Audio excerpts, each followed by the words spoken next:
And we're joined this morning by someone who is against bringing Uber to town, Ronnie Remedies, the owner of Shreveport Limousine. Ronnie, pardon me, and I want to start with this, and we've known each other a long time, so I know you understand the purpose of my question. You own Shreveport Limousine Service. Aren't you kind of biased before you even start talking? Well, actually, no, Robert. I do want to clear something up. I am not against Uber coming to Shreveport. A lot of people assume that when I make objections to the legislation that's proposed today to the city council.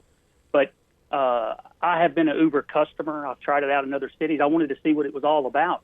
But let me lay out my very specific objections to it, and maybe you'll understand where I'm coming from.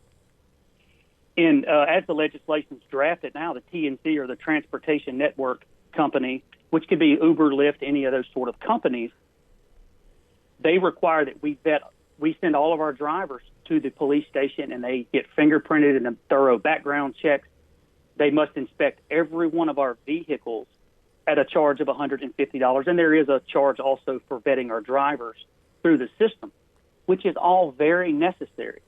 About 6 years ago or 7 years ago, when they were proposing, no, it's not been quite that long ago, but after the Justin Bloxham incident, the city felt it was very important for anyone who drives for hire, and stated that the public had an expectation of safety from the city to regulate our industry.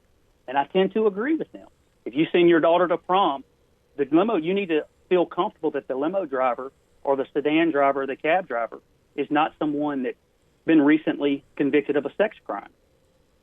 So what the legislation proposed here is saying is that the individual shall submit an application to the TNC company, but not to the city. So they aren't held to the same standards that all of the taxi cab and limousine drivers currently are in Shreveport. So if you're a sex offender... For a city council member to tell us that that Uber vets them, it's not the same as a cab driver or a limo driver? Well, if we're going to allow companies to self-regulate, I would argue that I run a very, very high, a company with very high standards, and we do background checks above and beyond what the city would do.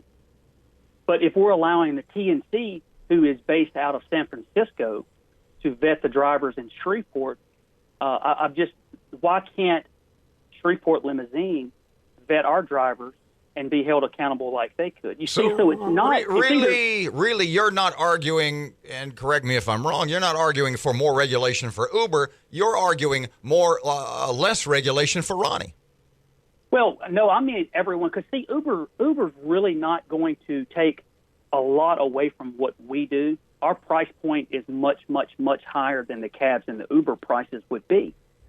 But I've read the legislation, and I do not think it's a level playing field when you impose lots of requirements on the cab companies who work on very, very thin profit margins, but you don't provide the same high standards for a company because they have a cool app.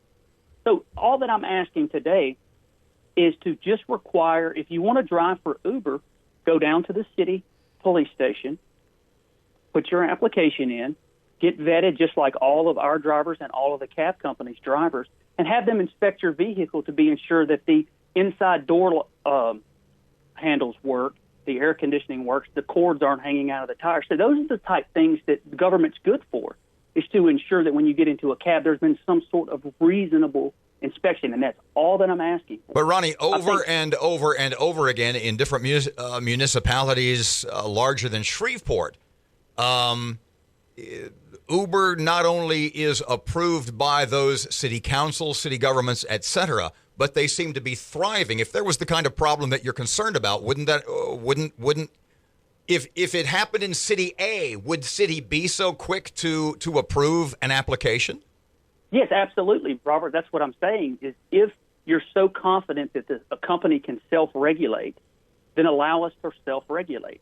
But don't force the current companies in operation to go through this process and spend thousands of dollars a year and then allow another company to self-regulate. So once again, back to what I originally said. In other words, you really think you should have less regulation, not necessarily more for Uber? No, I think it either needs to be No, I agree with the reason why our drivers are vetted. And even if it was not required of me, I assure you that we were doing this before it was required of us. The comment was even made when they passed the legislation, and I helped provide some input on that. So I think it's very important. But that's Shreveport Limousine, and that's all that I can be concerned with. Does Uber jeopardize some of our cab companies, do you think? No, I think they will be a stiff competition for them, and I think that what you're hearing from the council members is there's an outcry for it. Well, that should be a clear message to some of the other transportation providers that the level of service is not there. Now, I know my level of service is there, but my price point's not going to be competitive to someone that's looking for a cab or for an Uber ride. So that's why this is not so much about cutting into my pocket. That all I'm asking for is do the same for Uber that you do for us, whether it's less or more, but it needs to be level. Can you see where I don't feel this is a level playing field? And you'll be taking your objections before the council today? Yeah, and I made yesterday, they had a public safety meeting before the work session, and I conveyed my concerns to them, and they were very receptive to it. But I do want up here today, put it on the record, and plead my case to all of the council members. And whatever they vote, I know and respect most of those guys, and they really are interested in moving our city forward. And this is the way that the transportation industry is moving with all of the smartphones.